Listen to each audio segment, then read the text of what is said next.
الحمد للہ وکفیٰ وسلام علی عبادہ الذین اصطفیٰ اما بعد۔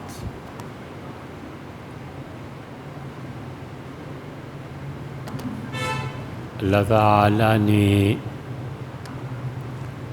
جو اصول اور قواعد اس کائنات میں بنائے ہیں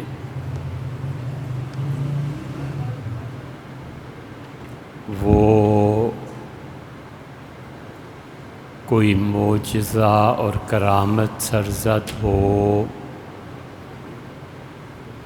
تو ٹوٹتے ہیں، وگرنہ اللہ کی عادت میں کبھی تبدیلی نہیں آتی۔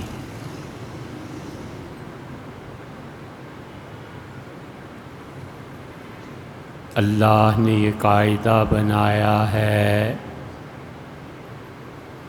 کہ پانی نشیب میں بہے گا،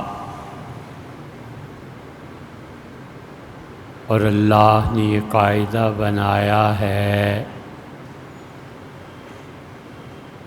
کہ انسانوں کا ڈھانچہ ایک جیسا رہے گا،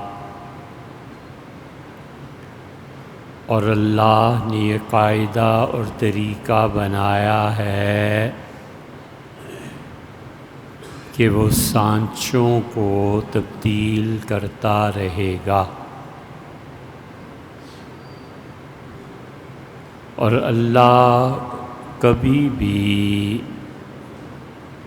اپنے بنیادی ان قاعدوں کو تبدیل نہیں کرتا۔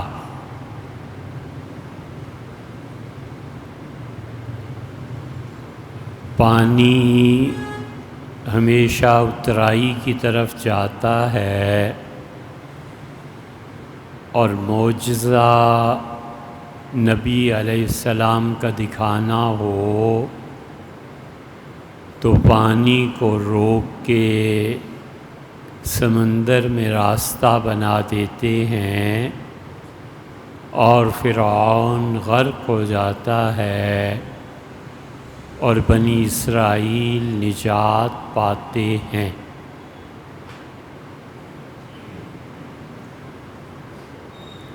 ڈھانچہ ایک ہی طرح کا ہے، دو پاؤں، دو ہاتھ، ناک اور آنکھیں، مرد و عورت، بچہ اور بڑا، سب کا ڈھانچہ ایک ہی ہے، مگر سانچے کو اتنا تبدیل کرتے ہیں کہ ایک آدمی کی انگلیوں کے پور اور انگوٹھے کا نشان دوسرے آدمی سے مشابہ نہیں رہنے دیتے۔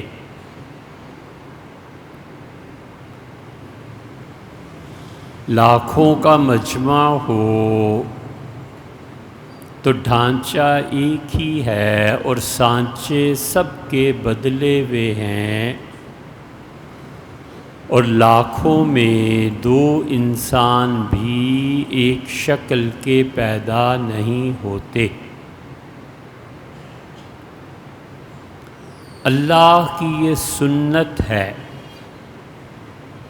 اور اللہ کا ایک طریقہ ہے، اور اللہ کی سنتوں میں سے ایک سنت بمعنی طریقہ۔ اللہ فرماتے ہیں کہ سنت اللہ، یہ اللہ کا طریقہ ہے، وَلَن تَجِدُ لِسُنَّتِ اللَّهِ تَبْدِيلًا، اور تم دیکھو گے کہ اللہ کا طریقہ تبدیل نہیں ہوتا۔ ایک جگہ فرمایا کہ اللہ کا طریقہ بدلتا نہیں ہے۔ اللہ کا طریقہ ہے کہ وہ دو کے ملاپ سے تیسرے کو پیدا کرتا ہے، اور جب اللہ نے چاہا کہ وہ اپنی قدرت دکھائے تو اس کائنات میں اس نے بغیر باپ کے ایک بچے کو بھیجا، اور اللہ نے ماں اور باپ دونوں کے بغیر بھی ایک ہستی آدم علیہ السلام کو پیدا فرمایا۔ تو اللہ اپنی سنتوں کا، طریقوں کا پابند نہیں ہے، جب چاہے توڑ دے، جب چاہے قائم رکھے، مگر عمومی طور پہ خدا کا طریقہ تبدیل نہیں ہوتا۔ معجزے میں تبدیل ہو جائے، جیسے کہ مثال دی، کرامت میں تبدیل ہو جائے، یہ خود ایک اور قانون ہے کہ کسی انسان کے شرف اور عزت کے لیے، کسی انسان کی نبوت کی گواہی کے لیے وہ قواعد اور ضوابط سے ہٹ کر کوئی کام کر دے تو یہ اس کا ایک الگ طریقہ اور اصول ہے۔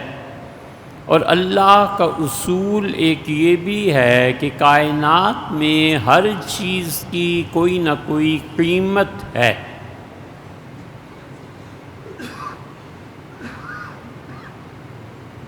اس دنیا میں کوئی ایسی چیز نہیں ہے جس کی قیمت نہ ہو۔ کافر کی بھی ایک قیمت ہے، مومن کی بھی ایک قیمت ہے۔ وہ اصحاب جنہیں اللہ نے قرب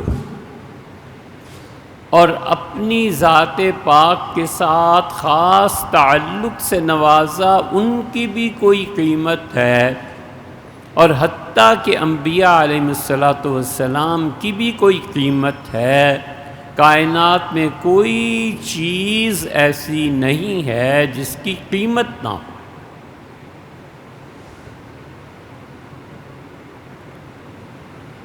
الیکشن کے زمانے میں قیمتیں لگتی ہیں، ایک انسان اپنے آپ کو ایک پلڑے میں رکھتا ہے اور گنتی شروع ہوتی ہے روپوں کی اور ڈالرز کی اور پاؤنڈز کی، اور وہ جو کچھ دوسرے پلڑے میں پڑتا ہے وہ اس کی قیمت ہے۔ بادشاہ چاندی کی اشرفیاں رکھتے تھے، سونے کے دینار ڈالتے تھے، مگر قیمتیں ہوتی ہیں، اور کبھی کبھی اس عالم مادیت سے اٹھ کر عزتیں اور قدر قیمت بنتی ہے۔ کروڑوں سے بات عہدوں پر چلی جاتی ہے کہ آپ کو یہ عہدہ دے دیں گے، اور آدمی نہ صرف بکا بلکہ اپنی پوری جماعت کو بیچ گیا کہ اتنی سیٹیں اسمبلی میں ہیں اور آپ کو عہدہ دے دیں گے، 2 وزارتیں دے دیں گے، وزیر اعلیٰ آپ کو لگا دیں گے، یہ اس شخص کی قیمت ہے۔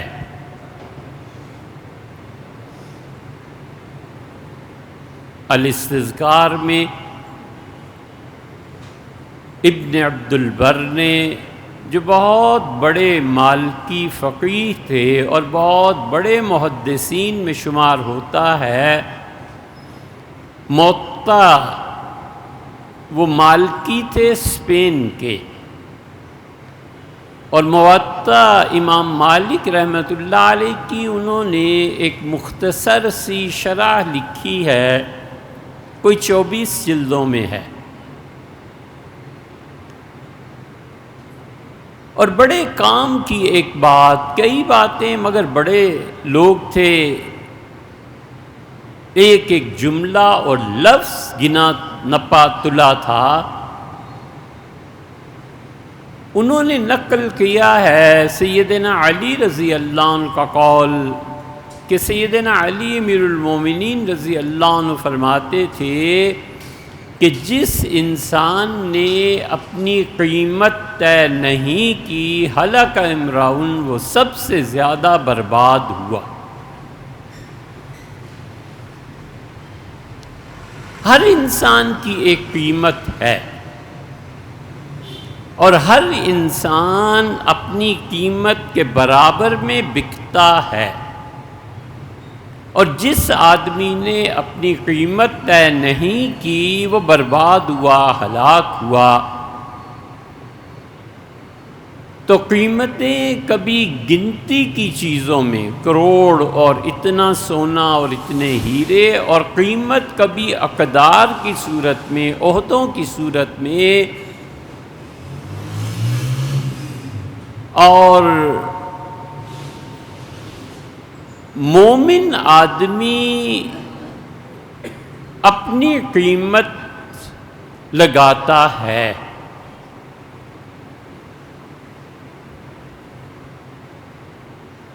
اور قیمت طے کرتا ہے۔ مومن کی قیمت یہ ہے کہ جہنم سے نجات دے دیں گے، میری اطاعت کرو۔ بہت سے اس قیمت پہ راضی ہوتے ہیں اور اپنی قیمت لگاتا ہے کہ اگر آپ مجھے جہنم سے چھٹکارا دے دیں تو میں آپ کی اطاعت کروں گا، یہ میری قیمت ہے۔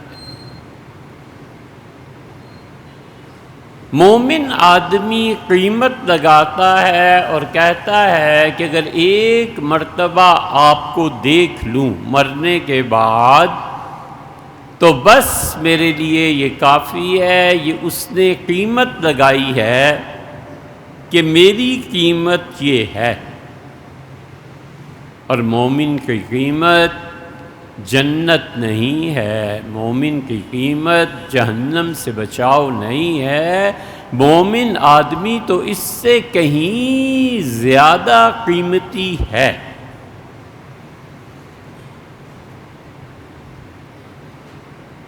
اور وہ پوچھتا ہے اور کہتا ہے اپنے حال سے کہ آپ اپنی قیمت بتائیں، مجھے چھوڑیں،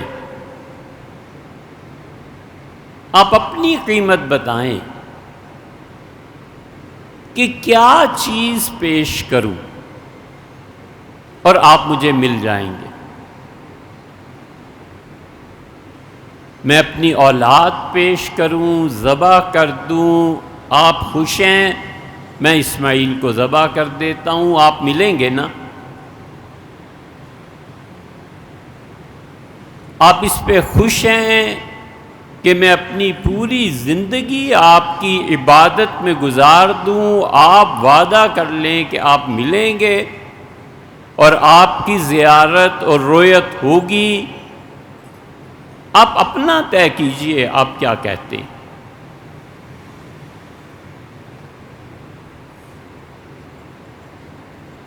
آپ اس پہ خوش ہیں کہ میں اپنی جان دے دوں،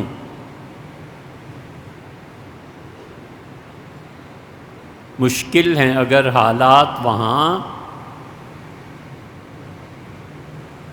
دل بیچ آئیں، جان دے آئیں، دل والوں کوچہ جانا میں کچھ ایسے بھی حالات نہیں۔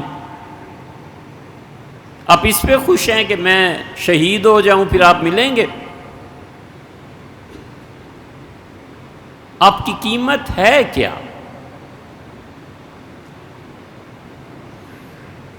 اس لیے وہ کہتا ہے کہ وَمِنَ النَّاسِ مَن یشری، اور لوگوں میں سے کتنے ہی ہیں نفسہ ابتغاء مرضات اللہ، جنہوں نے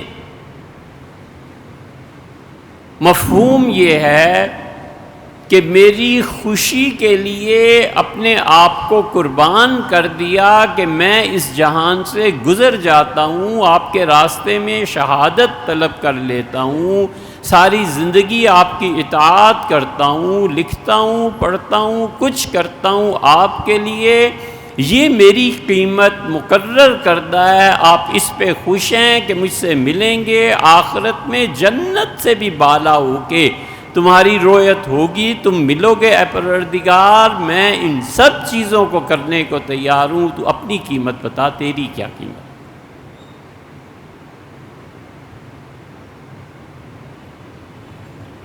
یہ مقام ہے جو اللہ کے قرب کا مقام ہے۔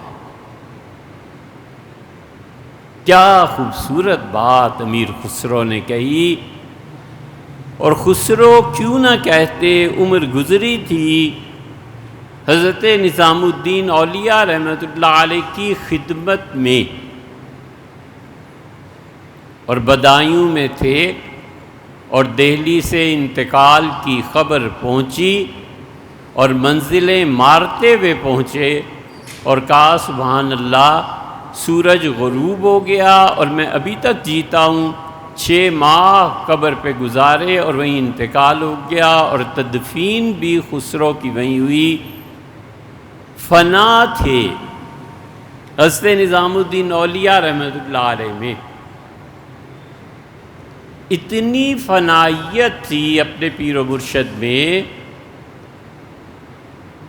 کہ بادشاہ کی شان میں، تغلق کی شان میں قصیدہ کہا، اور 7 لاکھ روپے اس زمانے کے بادشاہ نے خوش ہو کے دیے،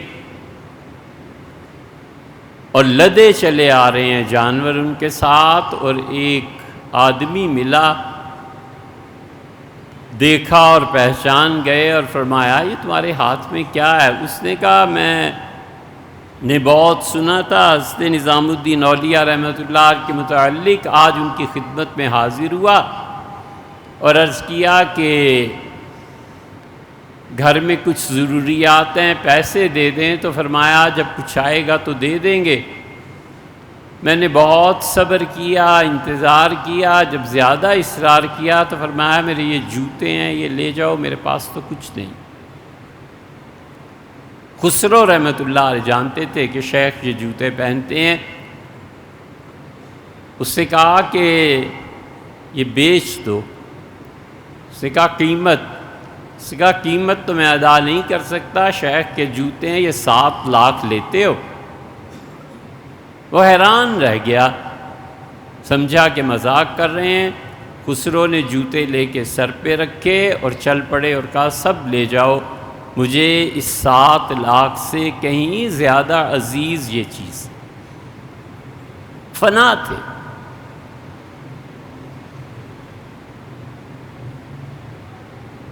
کتنا خوبصورت شعر کہا ہے، کہا قیمت ہر 2 عالم قیمت خود گفتائی۔ اللہ کا قاعدہ اور قانون یہ ہے کہ دونوں جہانوں میں ہر چیز اپنی قیمت وصول کرتی ہے، ہر چیز کی کوئی قیمت ہوتی ہے۔ آپ نے یہ کہا ہے کہ میں اپنی جان آپ کو دے دوں، آپ مل جائیں گے، نرخ بالا کن کے ارزانی ہنوز، اپنے دام اور بڑھا، تو اتنا سستا نہیں ہے۔ میری ایک جان اور زندگی تیری خوشی کے مل جانے کے مقابلے میں کچھ نہیں ہے، نرخ بالا کن، اپنی قیمت بڑھا۔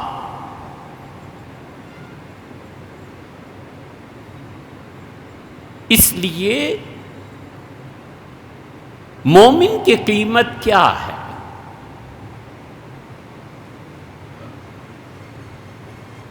ابن عربی رحمۃ اللہ علیہ نے ایک جگہ لکھا ہے، اور معروم نے مثنوی میں بھی، کہ لا تکرار فی التجلی، اللہ کی جو تجلیات پڑتی ہیں انسانوں پہ، کافر پہ، مومن پہ، ایک تجلی 2 بار نہیں پڑتی۔ بہت عرصہ تک اس فکرے پہ الجھے رہے کہ یہ کیا بات ہے۔ نے مشائخ سے دریافت کیا، بہت سوں سے دریافت کیا،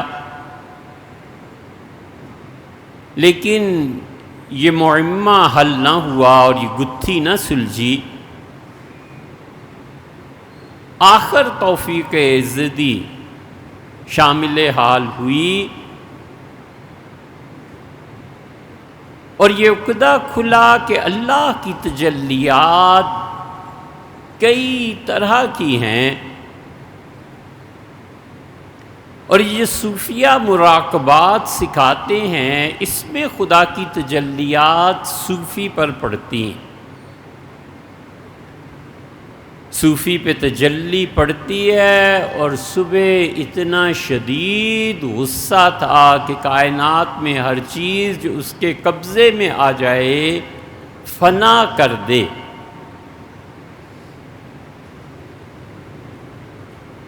کیونکہ انسان جس چیز کو دیکھتا ہے فیصلہ کرتا ہے۔ حسن کو دیکھا، متاثر ہوا، کوئی مسئلہ نہیں، انسانوں کے دل ایسے ہی اللہ نے بنائے۔ لیکن جب وہ چاہتا ہے کہ حسن کو دیکھنے کے بعد اب میرے قبضے میں آ جائے اور میں جیسے چاہوں اسے استعمال کروں، یہاں سے گمراہی کی ابتدا ہوتی ہے۔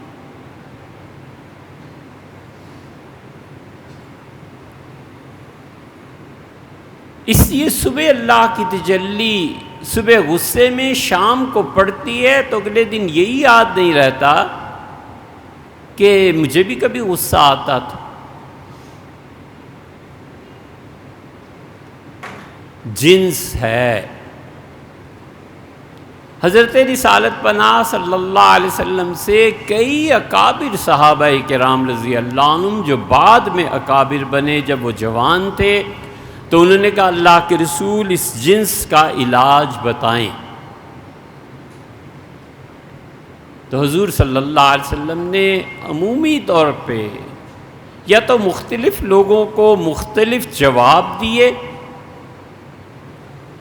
کہ ان کی حالت ایسی تھی، یا پھر کوئی حکمت حضرت کے پیش نظر ہوگی علیہ الصلوۃ والسلام۔ عام طور پہ فرمایا مسلسل روزے رکھو۔ کچھ لوگوں سے کہا کہ اللہ سے اس کا فضل مانگتے رہو، رحمت کا نہیں فرمایا، فرمایا فضل مانگتے رہو۔ ایک اور لڑکا آیا تو فرمایا وفر شعرک، بال لمبے رکھو۔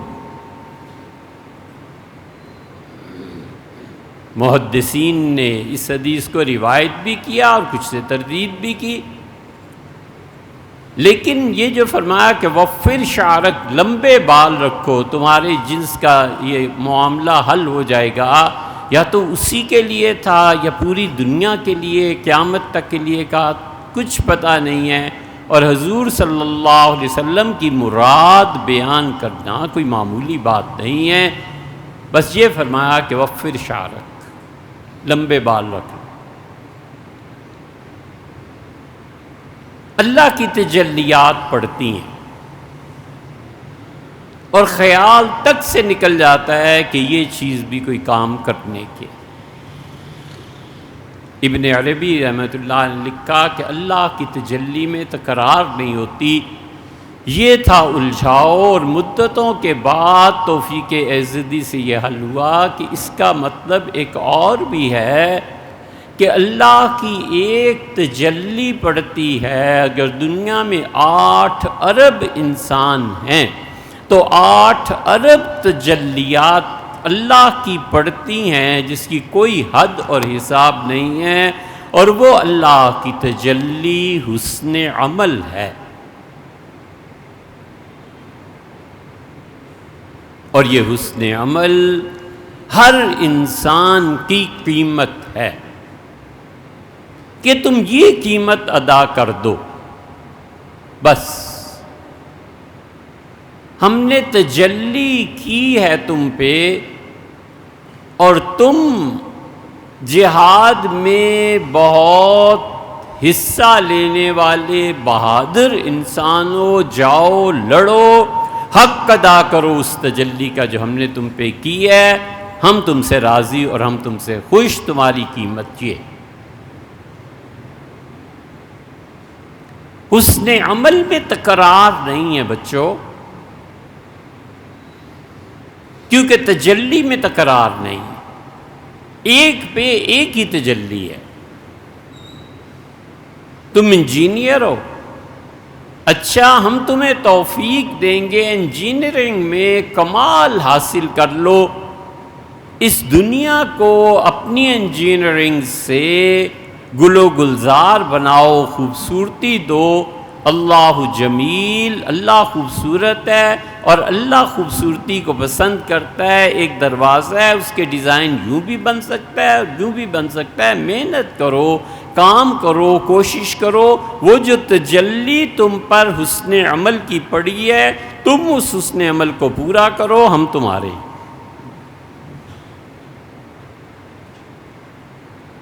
کپڑے سلانے گئے،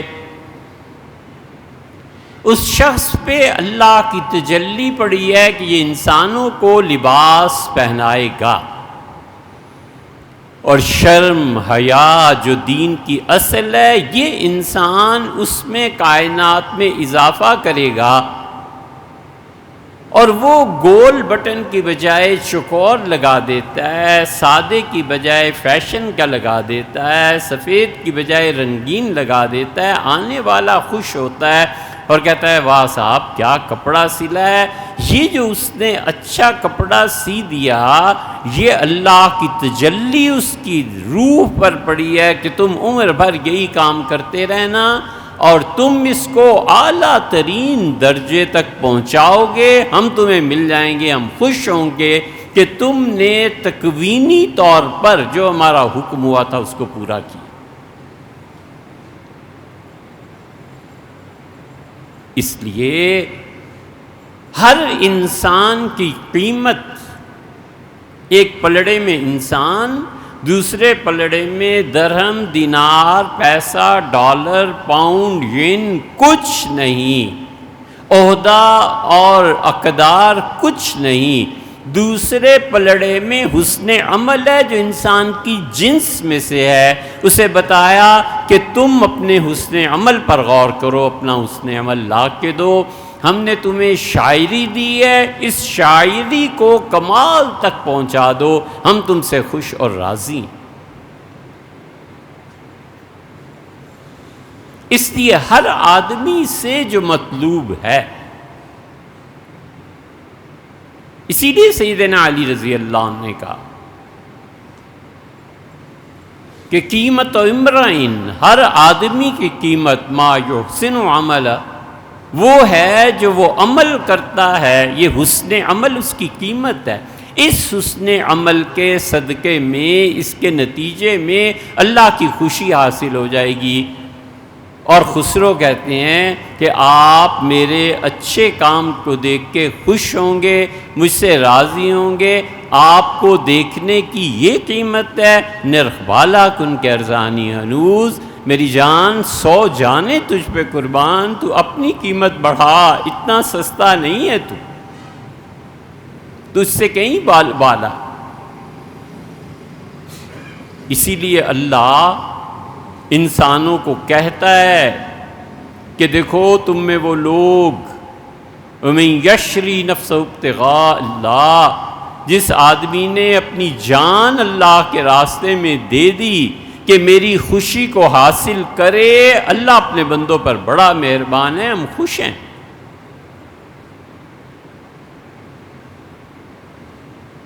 عبداللہ ابن عباس رضی اللہ عنہ نے تفسیر بیان کی، اور انہوں نے کہا کہ اللہ کی خوشی کے لیے اپنی جان دے دینا، یہ اللہ کی خوشی کے مقابلے میں حسن عمل ہے، تم پیش کرو۔ تو سیدنا عمر رضی اللہ عنہ سن رہے تھے، امیر المومنین نے کہا کہ طالد کا ابن عباس، عبداللہ یہ تو آپ کی قیمتی مال ہے، پرانا، طالد، پرانا قیمتی مال، قالین، شراب پرانی ہو جائیں تو قیمت بڑھ جاتی ہے۔ طارف، نیا مال، نئی آنے والی چیز مارکیٹ میں۔ اس لیے حسن عمل مطلوب ہے۔ تمہیں پڑھنا لکھنا آ گیا ہے، کمال تک پہنچاؤ اپنے متعلق کو، اپنی تعلیم کو۔ ہر مرتبہ نئی بات، ہر مرتبہ نیا پھول، ہر مرتبہ نئی خوشبو، تم اس کا حق ادا کر دو، ہم تمہارے ہی انتظار میں تو ہیں۔ وَمِنْهُمْ مَن يَنتَظِرُ، اور کچھ ایسے لوگ بھی ہیں جو اس انتظار میں ہیں کہ اپنے حسن عمل سے اپنے آپ کو نکھارے اور ہمارے سامنے آئے۔ وَمَا بَدَّلُوا تَبْدِيلًا، لوگوں اللہ اپنی طریقہ تبدیل نہیں کرتا۔ اس لیے وہ آدمی ہلاک ہوا جس نے اپنے پہ غور کر کے یہ نہیں جانچا کہ میں حسن عمل میں کس عمل میں پرفیکٹ ہو سکتا ہوں۔ پرفیکشن کے لیے چل پڑے، پرفیکٹ ہو یا نہ ہو، ایک مرتبہ اس پٹڑی پہ ٹرین چل پڑے پہنچ جائے گی، نہ بھی پہنچے وہ مالک اتنا کریم ہے کہ وہ کہتا ہے اس نے چلنا تو شروع کر دیا تھا نا، کوئی پرواہ نہیں ہے، ہم اسے انجام کا ثواب اور صلہ دیں گے۔ اس لیے عمر بھر یہ جو بچوں کے ذہن میں سوال رہتا ہے نا کہ کیا کریں، کس فیلڈ کو اپنائیں، اپنے پہ غور کرو، اپنا حسن عمل دریافت کرو، خود کھوج لگاؤ کہ کون سا فیلڈ ہے جہاں پر میں پہنچ کے عروج تک پہنچ سکتا ہوں۔ اللہ کی اس تجلی کو دریافت کرو، یہ دوبارہ نہیں پڑتی، ہر آدمی کی اپنا حصہ ہے، کافر ہو کہ مومن ہو، اس تجلی کو دریافت کرو کہ میں نے کیا کرنا ہے زندگی میں، خدا نے مجھ میں کون سی صلاحیت رکھی ہے، لڑنے کی صلاحیت رکھی ہے، تانا دینے کی صلاحیت رکھی ہے، پڑھنے کی صلاحیت رکھی ہے، شاعری کی صلاحیت رکھی ہے، تجارت کی صلاحیت رکھی ہے۔